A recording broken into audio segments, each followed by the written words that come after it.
this point. And I think part of it is the lack of communication on the Republicans' part. Right? The Republican Congress is not 100% certain what Donald Trump wants, so makes it a little difficult. All right, we're going to talk about how a bill becomes a law today. Now, I know this is terribly old and it is revealed. Okay. First, understand that the vast majority of legislation that is written is not passed. Okay. Hopefully, we know that. Next, and this is terribly wrong, but it's right. Most legislation now originates in the executive branch. Do you understand what that means?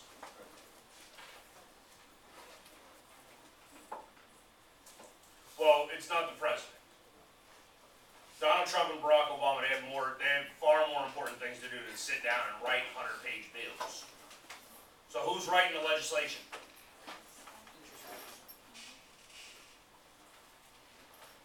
Agencies. According to the Constitution, whose job is it to pass legislation, to write legislation? Congress. Congress doesn't write its own legislation anymore. In fact, they haven't for some time now. And years ago, the former Speaker of the House actually famously said in debate on the floor of the House of Representatives that they had to pass this piece of legislation because they needed to know what was in it. You understand what that means? This woman was advocating for Congress to pass legislation, to pass a law, because only through passing the law would they know what the law actually said. Does that sound like a good job, Congress, to you? Anybody know who said that?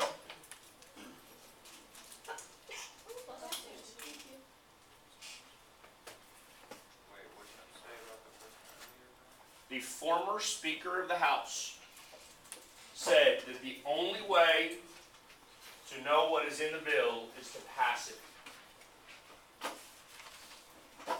Anybody know who that was? I'll give you a couple of hints. One, that individual is female and still in Congress today. Nancy Pelosi, correct. Anybody know what legislation she was referring to?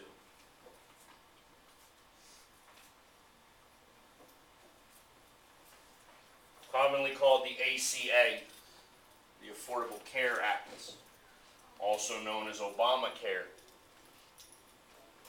Because Congress had no idea didn't know what they were doing. Alright? Bills can be introduced in either house except for revenue bills. Revenue bills have to come through the House. Alright? I want you to understand D here, because this is significant, and this is part of the reason why less than 10% passed. And when you look at Congress, the intent, according to the Constitution, is actually to make it difficult in order to pass anything. Okay? We don't want a reactionary Congress. We want something that is cautious and deliberate and a long and drawn-out process. And so what that means is that in reality, in order for a bill to become a law, there are like 7 steps that you have to go through, right? Because you have to go to committee, right? You have to get assigned to the appropriate committee. You have to get out of committee. You got to go to House. Got to get out of the House, go to committee. Get out of committee, go to the Senate. Get out of the Senate, go to the President, and then get signed. Right? It's a long process, and it is intentionally a long process because we do not want some sort of reactionary Congress that passes all sorts of laws that might actually end up being detrimental to the welfare of our republic. All right? Committees. The committee becomes increasingly important with legislation. All right? Because that's where any bill starts. And if it's going to be successful, the first thing that it has to do is it has to go to the correct committee. Okay? So you cannot you can send bills to the wrong committee. And when they go to the wrong committee, they basically just die. Alright? They basically get pigeonholed. Alright? There are basically 4 options here for the committee's actions. They can pass it, which means move it on to the House, or move it on to the actual floor. They can kill it, they can amend it, which means change it, or they can pigeonhole it, which basically means they're not going to do anything. Period. It just sits there forever. Alright?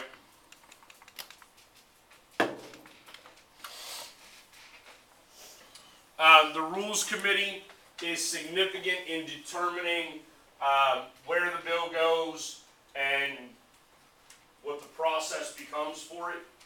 Alright? In order for, once a bill gets out of committee, in order for it to actually become sort of part of the debate, it has to make it onto the legislative calendar. Okay? This is set by the Rules Committee. It allows for sort of a hierarchy or a structure. Therefore, you're making sure that you're getting the most important bills passed first. Alright? Okay, so these are our rules on the floor debate. Okay? Now, once we're actually on the floor in the Senate, bills can be filibustered. Alright, what that means is that we talked about that. You have a senator who simply just speaks forever and ever and ever. Okay? You know, famously, they might read Grain, Eggs, and Ham. Because senators have actually done that. Alright? This is factually accurate at this point. And I do say at this point. The rules of the Senate were amended. There is an option to end a filibuster with a simple majority, not 3/5 or 60%. It's never been used, so for now, know that 3/5 rule of cloture. Alright? The Senate allows what are called riders. Okay? A rider is an amendment that has absolutely nothing to do with the legislation that you're talking about, right? So if you write, I don't know, let's say that you're going to write a piece of legislation to require that Veterans Day be a real holiday all throughout America, right? Nothing more irritating to me than the fact that I have to work on Veterans Day. That's true, right? A lot of states don't really recognize it. We don't care about the veterans that much, right? In the Senate, you could then tack on to a bill that says everybody has to get Veterans Day off. You could tack on something that says we're going to give $50,000 to research on growing ears on mice or whatever. Right? It can be related to absolutely anything. Alright? What? Isn't that referred to Pork? No, there was some term I Pork. heard. That's what it is. Pork is money that's added on to bills that has no bearing on the actual bill itself. No, that's not what it was. Oh, what? I meant like in like a piece of legislation, like when they sneak in like policies that you don't see at first, like you don't look at, I guess. But there's like a term for that. I don't know. Was there? That was the that was I thought it was Riders? I'm not sure where you saw the term, because what you're saying is rather bad.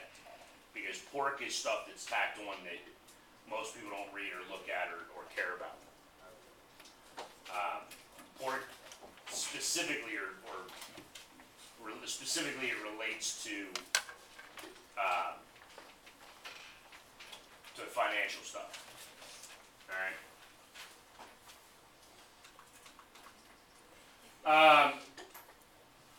Okay, conference committees. Understand that a conference committee is a sort of temporary committee that exists, that includes members of the House and the Senate, and it exists basically to reconcile different versions of the same bill. So when we go back and we look at that process, it told you that when it goes to a committee, there are 4 options, right? One of those options is to amend it, to mark it up. Okay? If you have a piece of legislation that passes the House of Representatives, it goes to the Senate, it gets assigned to a committee in the Senate, and the Senate amends it. That committee amends the bill, then they pass it on to the floor of the Senate votes on it, and they pass it. What happens? It's not the same piece of legislation anymore. Now it has to go all the way back to the House of Representatives. It basically has to start the process over because the Senate amended it. The House didn't vote on that individual piece of legislation. Okay? What generally ends up happening, or happens frequently, is you'll have a member of the House of Representatives and a member of the Senate write similar bills, essentially the same bill at the same time, introduce them into Congress at the same time.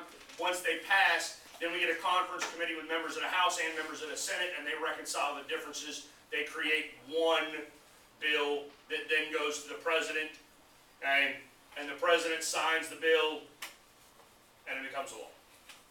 Or the president vetoes the bill, and it's not a law.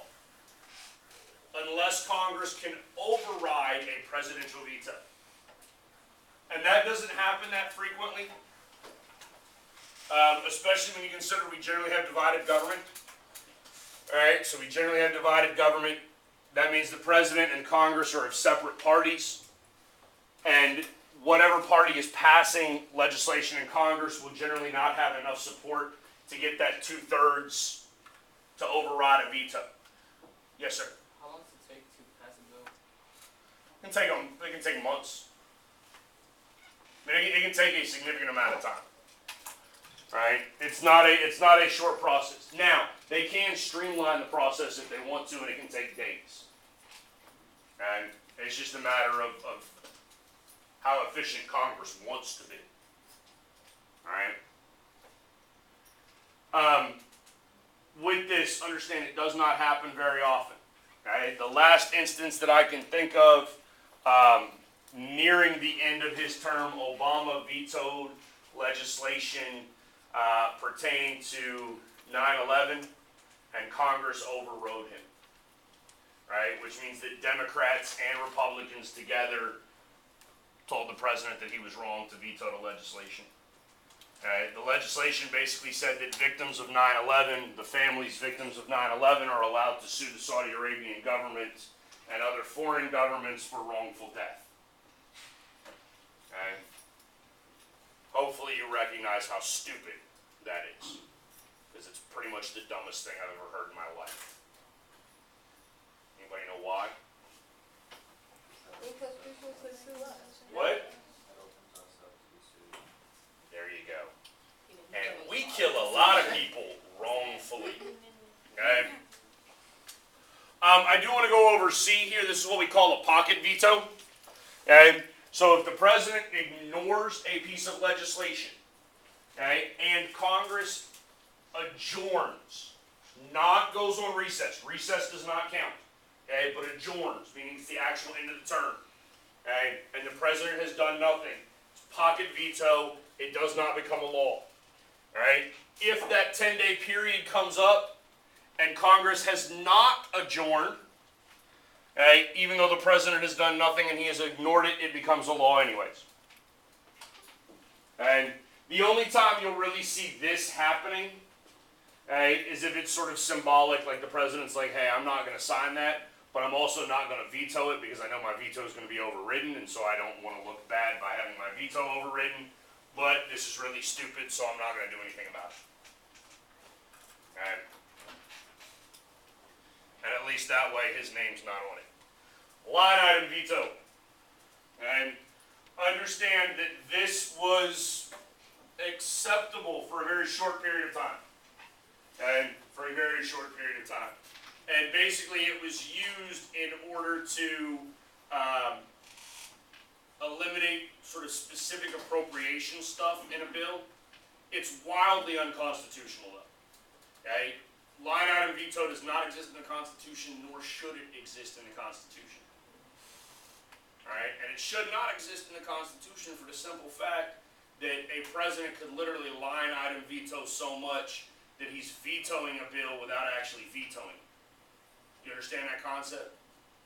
Right? I mean, if you gave me the book Don Quixote, or wherever it is, it's in this room somewhere, right? It's like a 1,000-page book. And I can line item veto that book down to like 1 page. Couldn't I? Would it be the same book? No. Absolutely not. And if a president were to do that, right, and take a piece of legislation and line item veto it down to like 10 words, and then sign it, what could Congress do? Nothing. They can't override that. He actually signed the bill. He didn't sign the bill you sent him, but he signed a bill. So there's no alternative for Congress there, which is why that is wildly unconstitutional. Now, that being said, as Bill Clinton's the one that did it, he did it because he had that right when he was governor in Arkansas. A lot of governors do have the power of line item veto.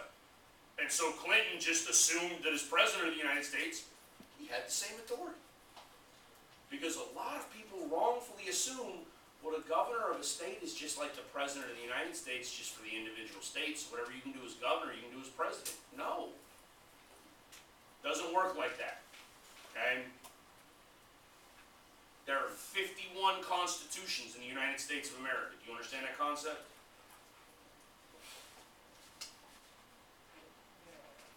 Yes? There's one constitution that governs the United States of America. Then there are 50 individual constitutions that govern the 50 individual states. All of those constitutions are slightly different. And sometimes they're not even slightly different, they're significantly different.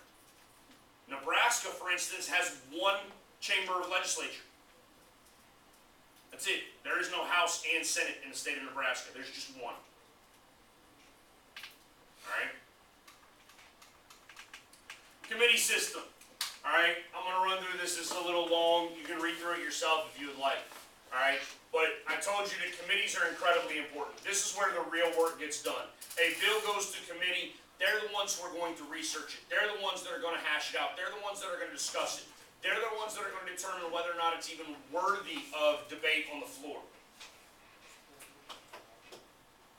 If they don't like it, it dies and it's done.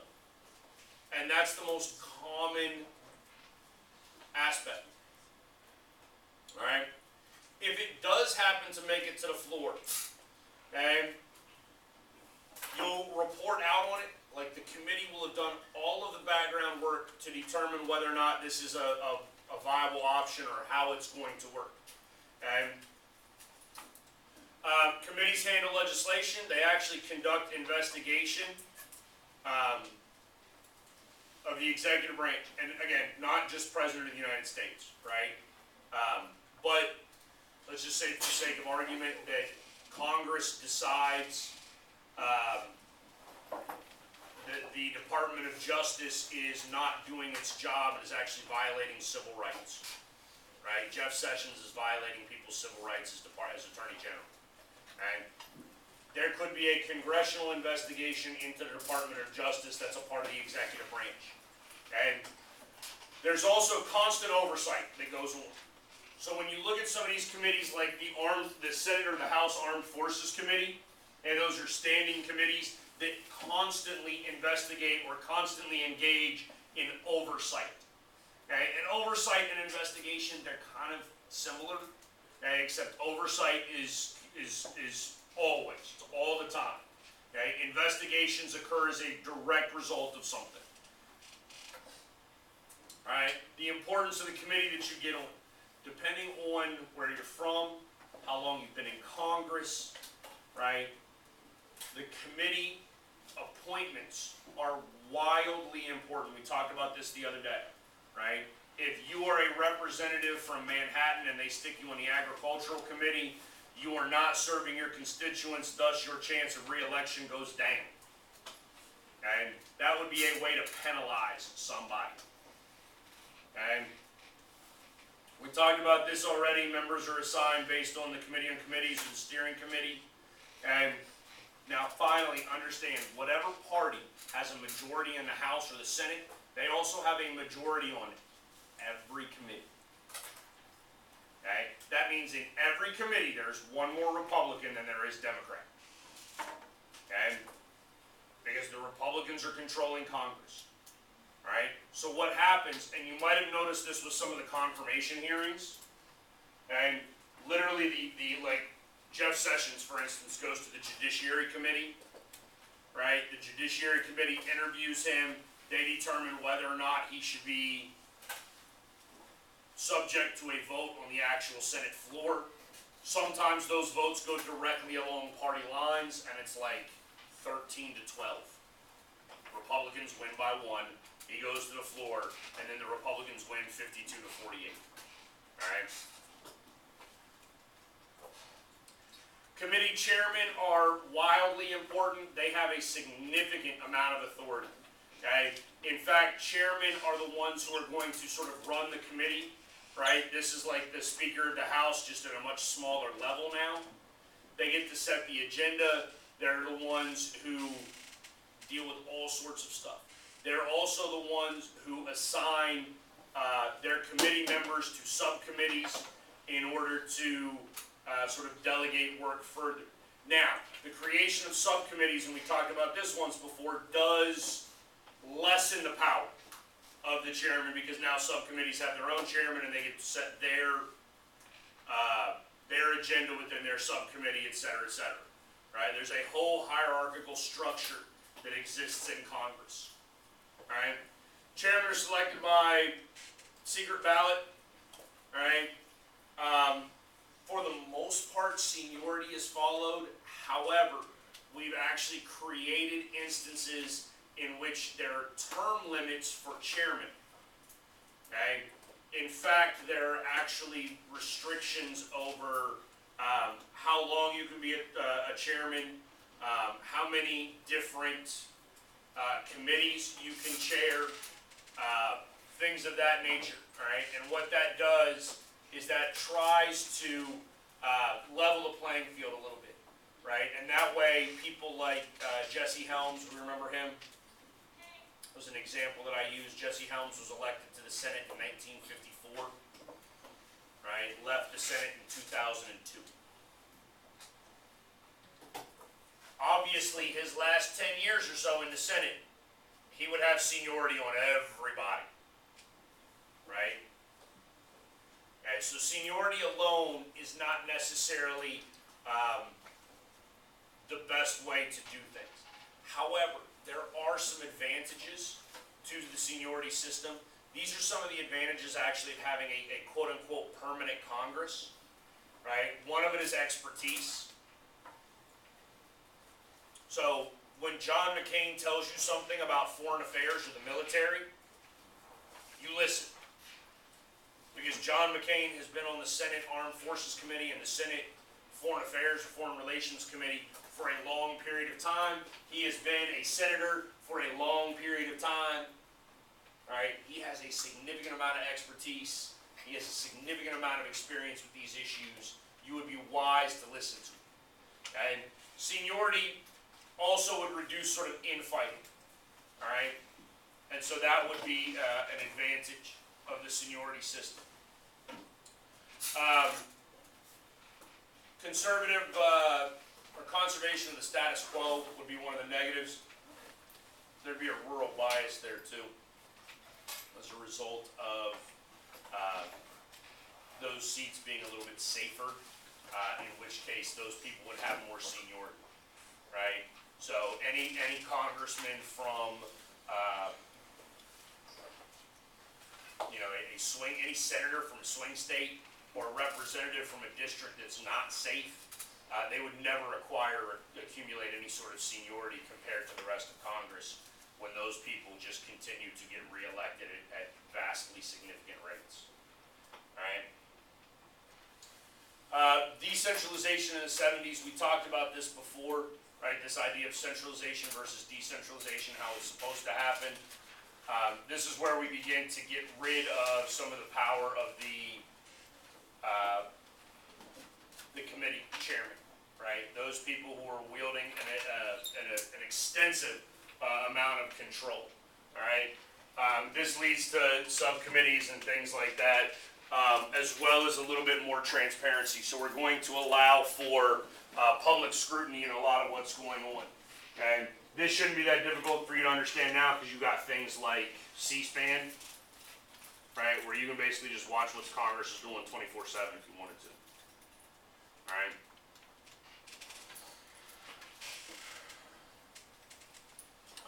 Other reforms.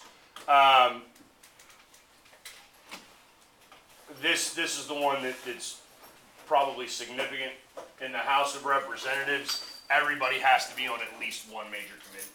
And now understand, I told you a minute ago, like the Judiciary Committee in the Senate, there's 25 members on that. That's a quarter of the Senate. Okay? So obviously at the Senate level, you're going to be on multiple committees, right? At the representative level, you used to be on multiple committees at the expense of other people who are on 0 committees, or at least no important committees. Okay? That's a part of our change as well. All right? Then some of the different types of committees, right? A standing committee, and this is all covered in your book in a lot of details. Standing committees are the most important, all right? These are the ones that exist all the time. Senate Judiciary Committee, Armed Forces Committee, all right?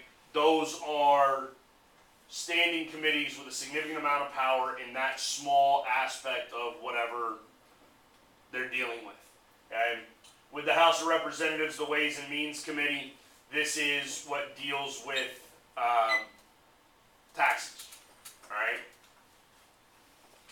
Appropriations Committee deals with spending, and then the Budget Committee comically has to take the Ways and Means Committee and the Appropriations Committee and somehow make everything work numbers-wise.